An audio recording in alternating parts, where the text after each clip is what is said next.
All right, let's talk about something that feels incredibly modern. Why our minds get so completely tangled up, especially when we're online. We're going to dive into a story that's about 2,500 years old, but it might just hold the key. It's called the Honeyball Discourse, and trust me, it's a masterclass in finding a little clarity in all that mental chaos. You know that feeling, right? You ask a totally straightforward question, and the answer you get back is, well, it's so weird and cryptic that you're left more confused than when you started. That exact moment is where this whole story kicks off. So let's set the scene. The Buddha is just sitting, meditating in a forest. Pretty peaceful. Then this guy, Dandapani, shows up. And look, Dandapani is not there to become a follower. He's a skeptic, and he's basically come looking for an argument. He just strolls right up to the Buddha, leaning on his staff, and hits him with this super blunt question. It's not a curious, hey, what do you teach? It's a demand. It's like he's saying, all right, justify yourself. What's your whole deal? And this is the Buddha's answer. That's the whole thing. No big speech, no deep philosophical breakdown. Just this one deceptively simple sentence. A way to live so you're not arguing with anyone about anything. So how does Dandapani take this profound answer? Well, he's not impressed at all. The text says he literally shakes his head, clicks his tongue like he's just heard something ridiculous, gets this deep, three-lined wrinkle in his forehead, and just turns around and walks away.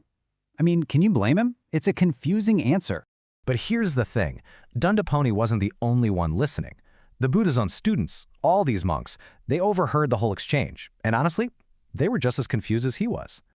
They're thinking exactly what we would be thinking. Wait, what does that actually mean? How can that be the whole teaching? The Buddha just drops this little puzzle bomb and then goes about his day, leaving everyone else to try and figure it out.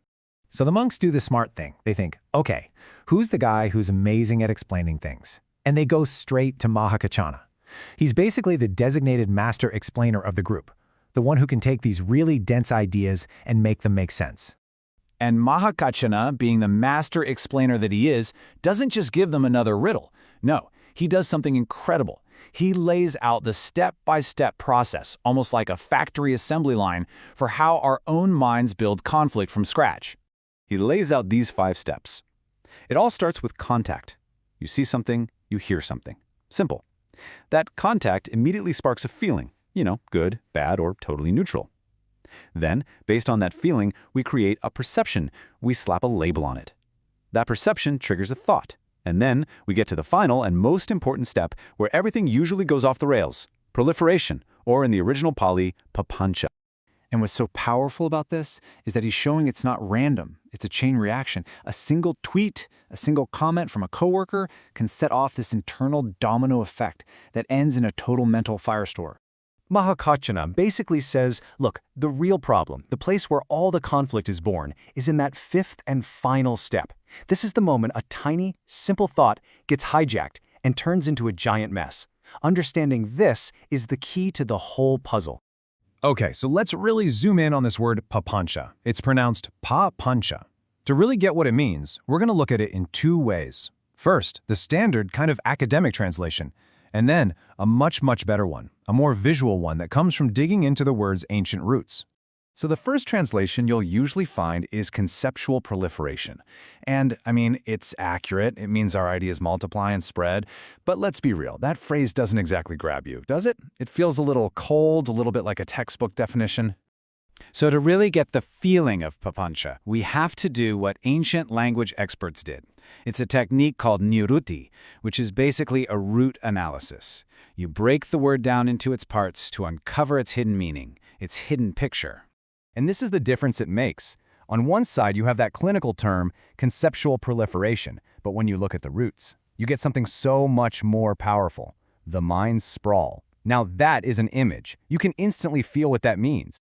So how do we get there? It's pretty simple, actually. The prefix pa just means outward. The root punch means to spread or to diversify, kind of like tree branches spreading out. So when you put them together, you get this image of something growing chaotically outward in every direction with no plan, just like uncontrolled urban sprawl eating up the landscape.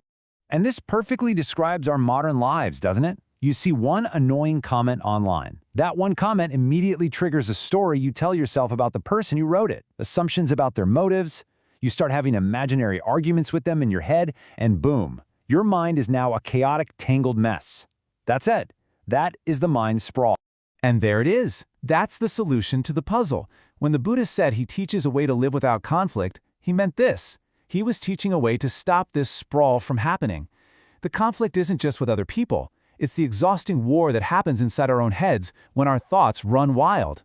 So, armed with this amazing explanation of the mind sprawl, the monks, they finally get it. It all clicks into place. The puzzle is solved. And so they head back to the Buddha to tell him what they figured out. They lay out the whole 5-step process that Mahā Kaccāna explained to them, and the Buddha just nods and says, "Yep, that's exactly right. If you had asked me, I would have explained it in the exact same way." The master explainer absolutely nailed it.